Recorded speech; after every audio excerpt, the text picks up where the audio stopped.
আমাদের ডিভোর্সের ৮ বছর পর আমার প্রাক্তন স্বামী আমাদের কলেজের পুনর্মিলনে আমাকে দেখে হেসে বলল, এখনো একা অনন্যা। সে জানতো না যে আমি আবার বিয়ে করেছি, আর সেই হলের যে মানুষটাকে সে সবচেয়ে বেশি ভয় পেত, সেই মানুষটি একটু পর সবার সামনে আমাকে নিজের স্ত্রী বলে পরিচয় দিতে যাচ্ছে।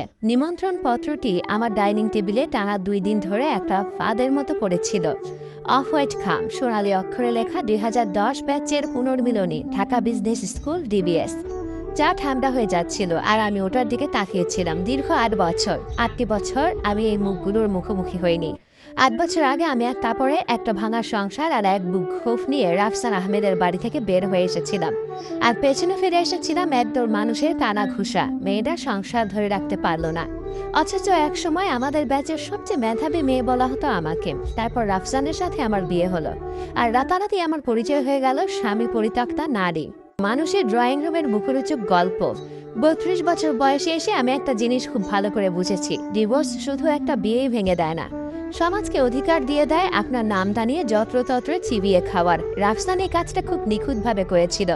সে সবাইকে বলেছিল আমি নাকি বড্ড অহংকারী, ক্যারিয়ার ছাড়া কিছু বুঝি না, ভীষণ কোল্ড আর ঘর কন্ঠার কাজের অযোগ্য। সে কাউকে বলেনি যে সে কিভাবে আমার অল্প বেতনের চাকরিটা নিয়ে প্রতিনিয়ত খোঁটা দিত, বলেনি কিভাবে তার মা আমার আলমারি চেক করত জানো আমি চোর। সে এও বলেনি যে একদিন সে আমার এমবিএর সার্টিফিকেটটা মেঝেতে ছুঁড়ে ফেলে দিয়ে বলেছিল ডিগ্রি দিয়ে তার ভালো বউ হওয়া যায় না। এরপর আমি আর কোনো রিইউনিয়নে যাইনি, একটাতেও না। কিন্তু এবার আমন্ত্রণপত্রের নিচে হাতে লেখা একটা লাইন ছিল, প্লিজ এসো অনন্যা, কিছু মানুষের দেখা দরকার, তুমি আজ কোথায় পৌঁছেছ। কোনো নাম সই ছিল না, শুধু এই একটা বাক্য। তাই আমি গেলাম। আমি একটা গাঢ় সবুজ রঙের জামদানি শাড়ি পরলাম, কানে ছোট ডায়মন্ডের টপ, আর মুখে সেই শান্ত ভাব যা কোনো প্রশংসার অপেক্ষায় থাকে না। উত্তর আর 5 স্টার হোটেলের বলরুমটা ফেয়ারি লাইট আর বিলাসী আবহাওয়ায় জলমল করছিল। পুরানো সহপাঠীরা একে অপরকে জড়িয়ে ধরে চিৎকার করছিল, পুরুষরা নিজেদের গাড়ির মডেল দিয়ে নিয়ে বড়াই করছিল, আর নারীরা তুলনা করছিল তাদের সন্তান, বিদেশ ভ্রমণ, স্কিন ট্রিটমেন্ট আর স্বামীদের। আমি রেজিস্ট্রেশন ডেস্কের কাছে পৌঁছানো মাত্রই কেউ একজন ফিসফিস করে আমার নাম উচ্চারণ করল, তারপর আর একজন। পুরো রুমের মানুষ যেন হঠাৎ আমাকে মনে করতে পারলো। অনন্যা রায়হান্না, কতদিন পর, ওকে তো বেশ অন্যরকম লাগছে। একাই এসেছে নাকি? শেষ প্রশ্নটা রাফসানের গলা থেকে এসেছিল। না তাকিয়েও আমি ওর কণ্ঠস্বর চিনতে পারি। ও বারের কাছে একটা নেভি ব্লু স্যুট পরে দাঁড়িয়েছিল, আগের চেয়ে কিছুটা মুটিয়ে গেছে, কিন্তু ঠোঁটে সেই চেনা হাসিটা একই আছে। এমন একটা হাসি যেন এই পৃথিবীর সব ডমিনেন্স তারই। তার পাশে দাঁড়িয়েছিল তার দ্বিতীয় স্ত্রী নাবিলা, লাল শাড়ি আর হাত ভর্তি সোনার চুড়ি পরে। সে আমার দিকে এমন এক অলস ও কৌতূহল নিয়ে তাকালো যেন রাতে ঘুমানোর আগে রাফসান তাকে আমার চরিত্রের সবচেয়ে কুৎসিত গল্পগুলো শুনিয়ে ঘুম পাড়াতো।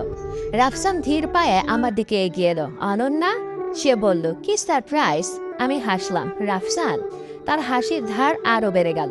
এখনো এটাই আসছো সব জায়গায়? আশেপাশের মানুষজন এমন ভাব করছিল যেন তারা কিছুই শুনছে না, যার মানে হলো সবাই কান খাড়া করে আছে। নাবিলা মৃদু হাসলো। রাফসান আমাকে বলেছিল তুমি নাকি ভীষণ ক্যারিয়ার ওরিয়েন্টেড, কিছু মেয়ে আসলে ফ্যামিলির চেয়ে ফাইলের গুরুত্ব বেশি দেয়। আশেপাশের কয়েকজন অস্বস্তিকর হাসি হাসলো। আমি আমার ক্লাচ ব্যাগটা শক্ত করে ধরলাম, দুর্বলতার কারণে নয়, বরং পুরনো ক্ষতগুলো তার মালিককে চেনে বলেই। রাফসান আরো একটু কাছে এগিয়ে এলো। তুমি যে আসবে আগে জানালে পারতে, তোমার সাথে বসার জন্য অন্তত একজন পার্টনারের ব্যবস্থা করে দিতাম। তোমার অনেক দয়া রাফসান। সে হালকা হাসলো। এটাই তোমার সমস্যা ছিল, অতিরিক্ত ইগো। দেখলে তো অহংকার তোমাকে কোথায় এনে দাঁড় করালো। আমি তার দিকে তাকালাম। এই সেই লোক যার জন্য আমি একসময় রাতে বালিশ ভিজিয়ে কাঁদতাম। এই সেই লোক যার নাম আমার পাসপোর্ট আর আইডি কার্ড থেকে মুছে ফেলতে গিয়ে আমার হাত কাঁপছিল মাসের পর মাস। অথচ সে ভাবছে সে যেখানে আমাকে ফেলে গিয়েছিল আমি আজও সেখানেই থমকে আছি। সে তার গ্লাসটা বাতাসে তুলল। টু ওল্ড মেমোরিজ, আর আমাদের নতুন জীবনের জন্য। আমরা অন্তত পরিবার তো গড়তে পেরেছি। নাবিলা আলতো করে তার পেটে হাত রাখলো। সে প্রেগনেন্ট, অবভিয়াসলি। পুরো রুমের মানুষ সেটা নোটিস করলো, আর রাফসান ঠিক সেটাই চেয়েছিল। কেউ একজন হাততালি দিল, কেউ অভিনন্দন জানালো। তারপর সে আবার আমার দিকে ঘুরলো। তা অনন্যা, এখন কি কোনো ছোটখাটো ফার্মে চাকরি করছো? আমার হাসি পেয়ে গেল। ছোটখাটো ফার্ম? সে যদি জানতো, কিন্তু কিছু জবাব দেরিতে দিলেই বেশি সুস্বাদু লাগে। চাকরি করছি, আমি সংক্ষেপে বললাম। ভালো, সে উত্তর দিল। একাকী মানুষদের ব্যস্ত থাকাটাই শ্রেয়। কথাগুলো তীরের মতো এসে বিঁধল, ঠিক আগের মতোই নিষ্ঠুর আর চেনা। 1 সেকেন্ডের জন্য আমি আবার 24 বছরে সেই মেয়েটি হয়ে গেলাম, যে রাফসানের মায়ের রান্নাঘরে দাঁড়িয়ে কাঁদছিল কারণ একটা রুটি পুড়ে গিয়েছিল, আর রাফসান ড্রয়িং রুমে বসে বন্ধুদের বলছিল বাদ দাও তো, ওসব ফ্যামিলি মেনটেন করা ওর কাজ না। ঠিক তখনই আমার ফোনটা ভাইব্রেট করলো, একটা মেসেজ, পিকড আপ, 5 মিনিটে ঢুকছি। রাফসান নামটা দেখার আগেই আমি স্ক্রিন লক করে দিলাম। ও সেটা খেয়াল করলো। বয়ফ্রেন্ড? সে হেসে জিজ্ঞেস করলো। না। আহা, তাহলে কেউ একজন আছে। নাবিলা মিষ্টি করে হেসে বলল, ভালো তো। একটা ব্যর্থতার পর সবারই তো একজন সঙ্গী দরকার হয়। ব্যর্থতা শব্দটা পুরো সার্কেলের মধ্যে সুগন্ধির মতো ছড়িয়ে পড়লো। দামি কিন্তু পচা সুবাস। আমি আমার জুসের গ্লাসটা টেবিলে রাখলাম। নাবিলা, আমি শান্ত গলায় বললাম, একটা মেয়ে টিকে থাকার লড়াইকে ব্যর্থতা বলো না, শুধু এই কারণে যে একজন পুরুষ তোমাকে তার নিজের সুবিধা মতো বানানো গল্প শুনিয়েছে। নাবিলার মুখের হাসিটা জমে গেল। রাফসানের চোখ দুটো শক্ত হয়ে উঠল। মুখ সামলে কথা বলো অনন্যা।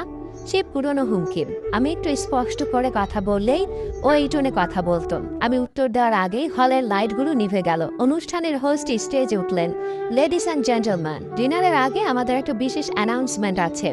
আজ রাতে আমাদের প্রধান অতিথি এমন একজন মানুষ যাকে আপনারা সবাই নামে চেনেন, যদিও সামনাসামনি দেখার সুযোগ হয়নি। পুরো বলরুমে একটা গুঞ্জন শুরু হলো। রাফসান সোজা হয়ে দাঁড়ালো। তার চোখে লোভ আর উচ্চাকাঙ্ক্ষা চকচক করে উঠল।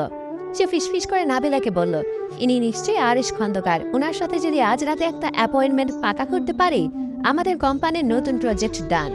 আমি এন্ট্রান্সের দিকে তাকালাম। দরজার এখনো খোলেনি। হোস্ট হেসে বলতে লাগলেন, তিনি খন্দকার গ্লোবাল ভেঞ্চার্স এর ফাউন্ডার, বাংলাদেশের অন্যতম বড় এডুকেশন ফান্ডের পেছনের মানুষ, এবং আমাদের আজকের এই রিইউনিয়নের পুরো স্পন্সর।